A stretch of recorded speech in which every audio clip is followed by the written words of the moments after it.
ഹരേ കൃഷ്ണ. എല്ലാവർക്കും മാധവത്തിലേക്ക് സ്വാഗതം. അങ്ങനെ കഴിഞ്ഞ ദിവസം ഭഗവാന്റെ 2 വിവാഹങ്ങളെ പറ്റിയാണ് നമ്മൾ പഠിച്ചത്. അതായത് സത്യഭാമാ പരിണയവും ജാംബവതി വിവാഹവും. അങ്ങനെ 2 വിവാഹത്തെ പറ്റി നമ്മൾ വളരെ വിശദമായി പഠിച്ചു. ഇന്ന് നമ്മൾ പഠിക്കാൻ പോകുന്ന കഥാഭാഗം സത്രാജിത്തിൻ്റെ വധവും സ്യമന്തക മോഷണവും.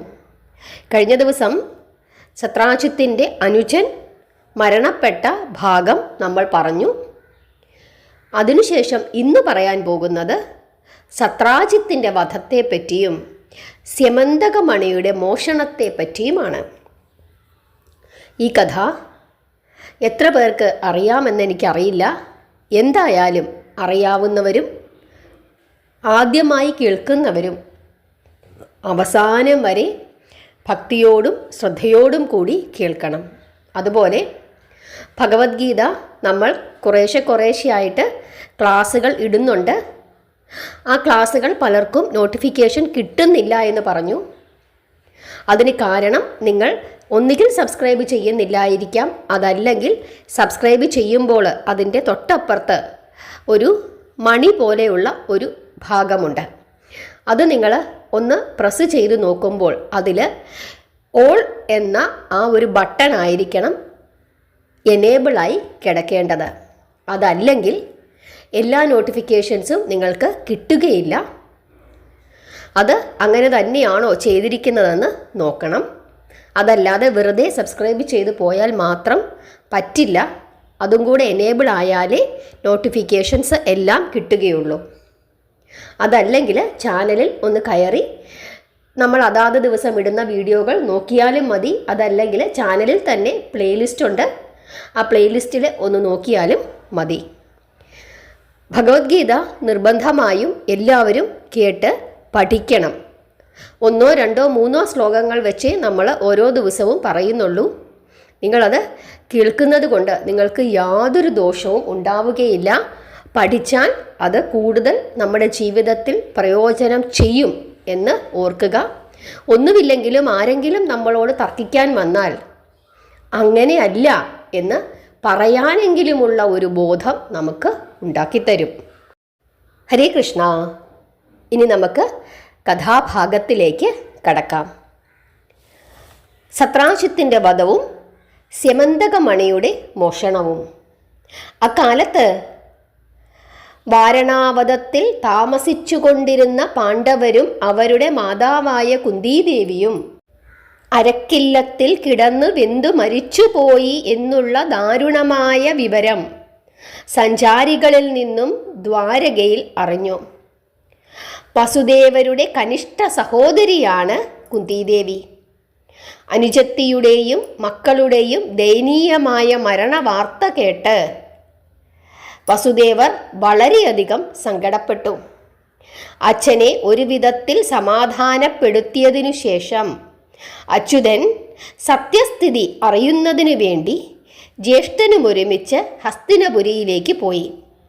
അവിടെ ചെന്ന് ഭീഷ്മർ, ധൃതരാഷ്ട്രർ, ദുര്യോധനൻ മുതലായവരെ കണ്ട് സംഭവത്തെക്കുറിച്ച് സംസാരിച്ചു.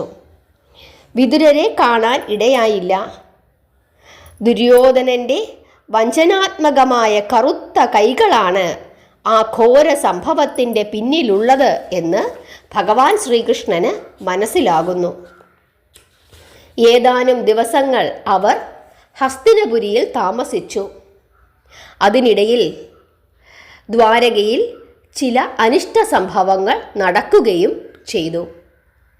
സത്യഭാമയെ തനിക്ക് നൽകാമെന്ന് വാക്കു പറഞ്ഞിരുന്ന സത്രാജിത്ത് ഒടുവിൽ തന്നെ വഞ്ചിച്ചു എന്നുള്ള കാരണത്താൽ ശതധ്വന്നാവ് കശ്മലനായ കൃതവർമാവിൻ്റെ പ്രേരണയാൽ ഒരു ദിവസം രാത്രിയിൽ കിടന്നു ഉറങ്ങിയിരുന്ന സത്രാജിത്തിനെ വെട്ടിക്കൊന്നു. സ്യമന്തകമണിയും എടുത്തുകൊണ്ട് അയാൾ കടന്നു കളഞ്ഞു. ഭക്തനായ അക്രൂരനും ശതധ്വന്വാവ് നാടുവിടുമ്പോൾ കൂടെ ഉണ്ടായിരുന്നു. പിതാവിൻ്റെ മരണവാർത്ത കേട്ട് സത്യഭാമ ബോധം കെട്ട് നിലത്തു വീണുപോയി. രുക്മിണിയും ജാമ്പവതിയും അവളെ ആവും വിധം സാന്ത്വനപ്പെടുത്തിയെങ്കിലും അവളുടെ ദുഃഖത്തിന് അറുതി വന്നില്ല. അവൾ സത്രാജിത്തിൻ്റെ വാത്സല്യനിധിയായ ഏകപുത്രിയാണ്. പ്രാണവല്ലഭൻ ഇല്ലാത്ത അവസരം നോക്കിയാണ് ആ ദുഷ്ടൻ പിതാവിൻ്റെ വധം നടത്തിയത്. അവളുടെ ദുഃഖം അന്തഃപുരം വഴി രാജസന്നിധിയിലുമെത്തി. അതനുസരിച്ച് സത്രാജിത്തിൻ്റെ മൃതശരീരം കൃഷ്ണൻ വരുന്നതുവരെ എണ്ണത്തോണിയിലിട്ട് സൂക്ഷിക്കുവാൻ ഉഗ്രസേന മഹാരാജാവ് കൽപ്പിച്ചു. സമർത്ഥയായ സത്യഭാമ ഉടൻ തന്നെ ഏതാനും അംഗരക്ഷകരുമൊരുമിച്ച് ഹസ്തിനപുരിയിൽ ചെന്ന് ഭഗവാൻ ശ്രീകൃഷ്ണനെ കണ്ട് സർവ്വവിവരങ്ങളും ധരിപ്പിച്ചു. തൽക്ഷണം തന്നെ രാമകൃഷ്ണന്മാർ കൗരവനാഥനോട് യാത്രയും ചൊല്ലി സത്യഭാമാസമേതം ദ്വാരകയിലേക്ക് തിരികെ പോന്നു. അവിടെ എത്തി ശതധ്വന്വാവിനെ അന്വേഷിച്ചപ്പോൾ അയാൾ നാട്ടിലില്ല എന്നറിഞ്ഞു. അവനെ എവിടെ ചെന്നിട്ടെങ്കിലും കണ്ടുപിടിച്ചു വധിക്കണം എന്നുള്ള കരുതലോടെ കൃഷ്ണൻ രഥത്തിലേക്ക് കയറുവാൻ ഭാവിച്ചപ്പോൾ പാഞ്ചാല രാജാവിൻ്റെ പുത്രിയായ ദ്രൗപദിയുടെ സ്വയംവരം സംബന്ധിച്ച് ഉടനെ ദ്രുപദ രാജധാനിയിൽ എത്തണം എന്നുള്ള ക്ഷണപത്രികയുമായി ഒരു ദൂതൻ അവിടെ എത്തിച്ചേർന്നു. തന്മൂലം ശതധ്വന്വാവിൻ്റെ അന്വേഷണക്കാര്യം തൽക്കാലം നിർത്തിവെച്ചിട്ട് രാമകൃഷ്ണന്മാർ നേരെ പാഞ്ചാലപുരിയിലേക്ക് തിരിച്ചു. അരക്കില്ലത്തിൽ നിന്നും രക്ഷപ്പെട്ട് ബ്രാഹ്മണ വേഷത്തിൽ വന്ന് അമ്പെയ്ത് യന്ത്രക്കിളിയെ വീഴ്ത്തിയ പാർത്ഥനെയും ജ്യേഷ്ഠ അനുജന്മാരെയും കൃഷ്ണൻ അവിടെ വെച്ച് തിരിച്ചറിഞ്ഞ് ജ്യേഷ്ഠന് കാണിച്ചു കൊടുത്തു. പാണ്ഡവർ അരക്കില്ലത്തിൽ കിടന്ന് വെന്തു മരിച്ചു പോയിട്ടില്ല എന്ന് അതോടുകൂടി അവർക്ക് ബോധ്യപ്പെട്ടു. ജരാസന്ധൻ, ശിശുപാലൻ, ദന്താവക്ത്രൻ, ദുര്യോധനൻ, കർണൻ, ശകുനി, കോസലൻ, കേരളൻ, പാണ്ഡ്യൻ, ചോളൻ, അങ്കൻ, വങ്കൻ, കലിംഗൻ തുടങ്ങിയ പ്രഗത്ഭന്മാരായ രാജാക്കന്മാരുടെ മുമ്പിൽ വെച്ചാണ് ബ്രാഹ്മണ വേഷധാരിയായ അർജുനൻ യന്ത്രക്കിളിയെ അമ്പെയ്തു വീഴ്ത്തി പാഞ്ചാലിയെ പാണിഗ്രഹണം ചെയ്തത്. വിവാഹാനന്തരം അന്നു തന്നെ കൃഷ്ണൻ ജ്യേഷ്ഠനും ഒരുമിച്ച് കുന്തിദേവിയെ ചെന്നു കണ്ട് ദേവിയെ വന്ദിച്ച് അവരുടെ അനുഗ്രഹങ്ങൾ ഏറ്റുവാങ്ങി. ആദ്യമായി വസുദേവാത്മജൻ പിതൃസഹോദരിയെയും മക്കളായ പാണ്ഡവരെയും കാണുന്നത് ആ പാഞ്ചാലപുരിയിൽ വെച്ചാണ്. അന്ന് അർജുനന് 27 വയസ്സും കൃഷ്ണന് 27.5 വയസ്സും പ്രായമുണ്ടായിരുന്നു. ദ്രൗപദി പരിണയ മഹോത്സവത്തിൽ പങ്കുകൊണ്ടതിനു ശേഷം ദ്വാരകയിൽ എത്തിയ ഉടനെ തന്നെ ശതധ്വന്വാവിനെ അന്വേഷിക്കുന്നതിനായി രാമകൃഷ്ണന്മാർ രഥാരൂഢരായി പുറപ്പെട്ടു. തന്നെ അന്വേഷിച്ച് വസുദേവപുത്രന്മാർ വൈരാഗ്യത്തോടുകൂടി പുറപ്പെട്ടിട്ടുണ്ട് എന്നറിഞ്ഞ ശതധ്വന്വാവ് പ്രാണഭീതിയോടുകൂടി അക്രൂരരെയും കൃതവർമാവിനെയും കണ്ട് സഹായം അഭ്യർത്ഥിച്ചു. പക്ഷേ അവർ അവനെ കൈവിട്ടു. അവർ പറഞ്ഞു, മഗധനെ ജയിച്ചവനാണ്, കംസനെ നിഗ്രഹിച്ചവൻ, കുഞ്ഞുനാളിൽ തന്നെ ഗോവർദ്ധന പർവ്വതം പൊക്കി കുടയായി പിടിച്ചവനാണ്, അനവധി അസുരന്മാരെ അമർച്ച ചെയ്തവനാണ്. അങ്ങനെയുള്ള കൃഷ്ണനോട് എതിരിടുവാൻ ആരെക്കൊണ്ടാണ് സാധിക്കുന്നത്? അതുകൊണ്ട് ഞങ്ങൾക്ക് താങ്കളെ രക്ഷിക്കുവാൻ കഴിയില്ല. ഈ വിധം പറഞ്ഞ് അക്രൂരനും കൃതവർമാവും ശതധ്വന്വാവിനെ ഉപേക്ഷിച്ചു. ഇനി എന്താണ് ഗതി? ഒരിടവും തനിക്ക് രക്ഷയില്ല എന്നു കണ്ട് ഒടുവിൽ ശതധ്വന്വാവ് സ്യമന്തകമണി കൃഷ്ണഭക്തനായ അക്രൂരനെ ഏൽപ്പിച്ചിട്ട് മരണഭീതിയോടുകൂടി ഒരു കുതിരയുടെ മുകളിലേറി എങ്ങോട്ടെന്നില്ലാതെ കടന്നു കളഞ്ഞു. രാമകൃഷ്ണന്മാരുടെ രഥവും അവൻ്റെ പിന്നാലെ തന്നെ ഓടിക്കൊണ്ടിരുന്നു. ജനകരാജധാനിയായ മിഥിലാപുരിയുടെ പ്രാന്തത്തിലെത്തിയപ്പോൾ ശതധന്വാവിൻ്റെ കുതിര ചത്തു നിലത്തു വീണു. പെട്ടെന്ന് അവൻ കുതിരയെ വിട്ട് അതിവേഗം ഓട്ടം തുടങ്ങി. കൃഷ്ണനും രഥത്തിൽ നിന്നും ചാടിയിറങ്ങി അതിവേഗം അവൻ്റെ പിന്നാലെ ഓടി. ഒടുവിൽ മിഥിലയുടെ ഉത്തരഭാഗത്ത് ഒരു ഉദ്യാനത്തിൽ വെച്ച് ഭഗവാൻ ശ്രീകൃഷ്ണൻ ശതധന്വാവിനെ പിടികൂടി കണ്ഠമറുത്ത് അവനെ വധിച്ചു. അനന്തരം അവൻ്റെ കഞ്ചുകവും ഗൂഢവസ്ത്രങ്ങളും സഞ്ചിയും എല്ലാം പരിശോധിച്ചിട്ടും മണി കാണായികയാൽ മണിവർണ്ണൻ ആ വിവരം ബലഭദ്രനെ ധരിപ്പിച്ചു. ഒരു വേള ഇവൻ നിരപരാധിയായിരിക്കും. സത്യാവസ്ഥ അറിയാതെ ഇവനെ കൊന്നുകളഞ്ഞത് കഷ്ടമായിപ്പോയി.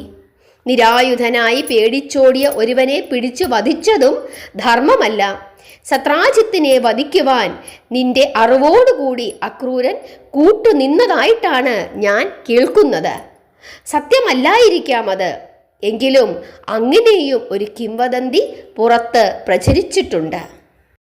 ഈ വിധം ബലഭദ്രൻ അനുജനെ കുറ്റപ്പെടുത്തിയപ്പോൾ കൃഷ്ണൻ ഇപ്രകാരം അരുളി ചെയ്തു: ജ്യേഷ്ഠൻ്റെ വിശ്വസ്ത സുഹൃത്താണല്ലോ കൃതവർമാവ്. എന്തു കഠിന പ്രവൃത്തി ചെയ്യാനും അയാൾക്ക് മടിയില്ല. അവൻ്റെ പ്രേരണയിലായിരിക്കാം ശതധന്വാവ് സത്രാജിത്തിനെ വധിച്ചിട്ടുള്ളത് എന്നാണ് എനിക്ക് തോന്നുന്നത്. പുറത്തു കേൾക്കുന്ന കിംവദന്തിയും അങ്ങനെയാണ്. ഒരു കാര്യം തീർച്ച, ശതധന്വാവിൻ്റെ കൈവശം രത്നമില്ലാത്ത സ്ഥിതിക്ക് കൃതവർമാവിൻ്റെ കയ്യിലോ അക്രൂരൻ്റെ കയ്യിലോ ആ രത്നം ഉണ്ടായിരിക്കാം. ഇങ്ങനെ ഭഗവാൻ പറഞ്ഞപ്പോൾ ബലഭദ്രരാമൻ ഇങ്ങനെ പറയുകയാണ്: എന്നാൽ നീ ദ്വാരകയിൽ പോയി ആ രത്നമണി ആരുടെ കൈവശമാണ് ഇരിക്കുന്നതെന്ന് കണ്ടുപിടിക്കൂ. അതിന് ഞാൻ വേണമെന്നില്ല.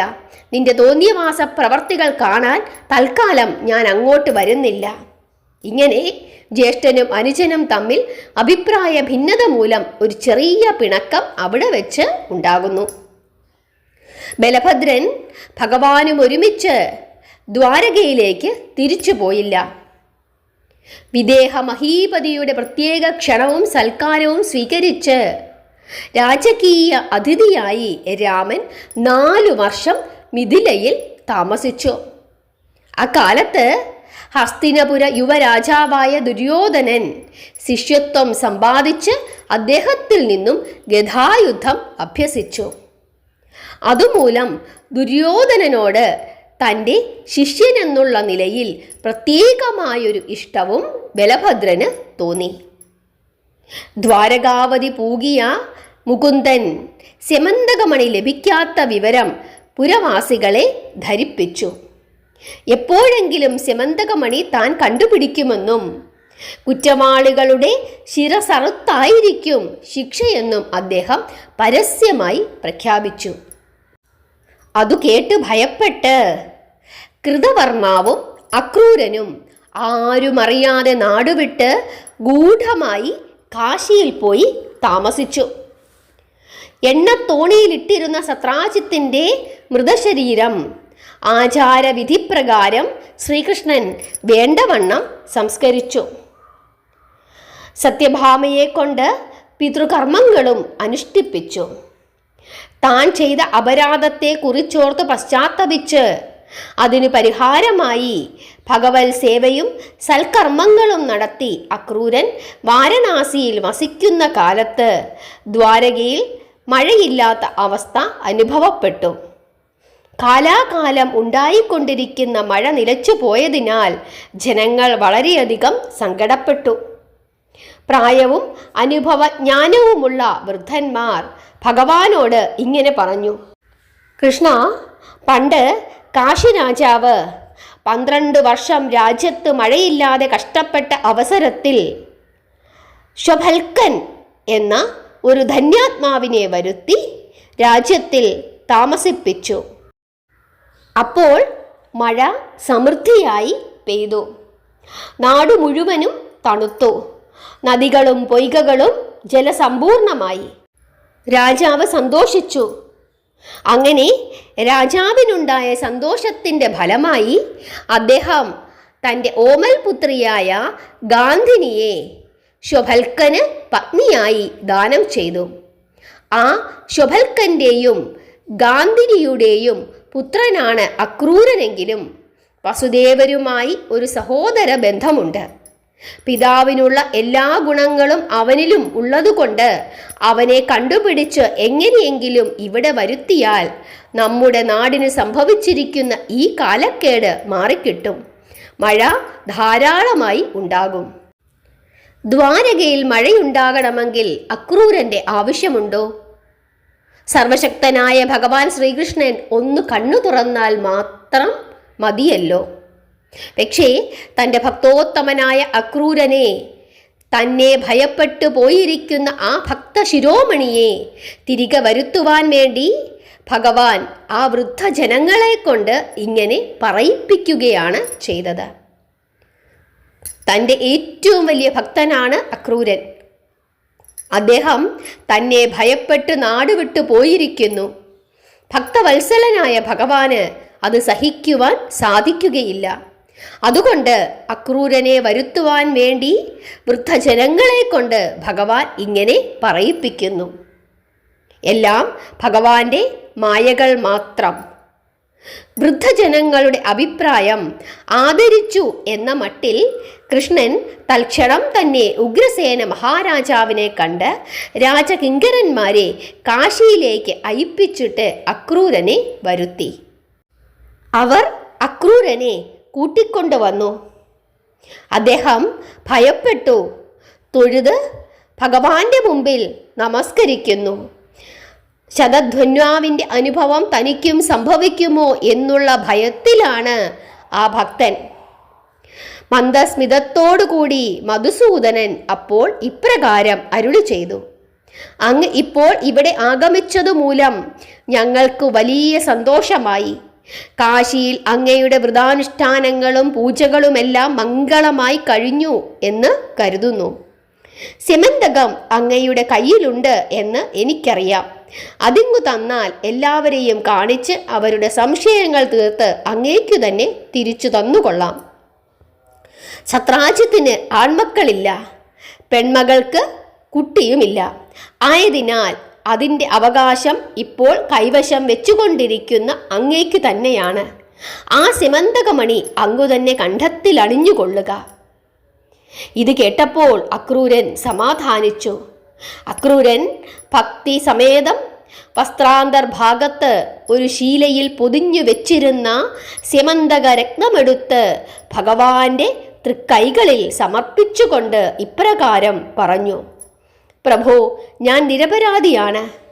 കൃതവർമാവിൻ്റെ പ്രേരണ അനുസരിച്ച് ശതധ്വന്യാവ് സത്രാജിത്തിനെ വധിച്ച് ആ സിമന്തകമണി കരസ്ഥമാക്കി.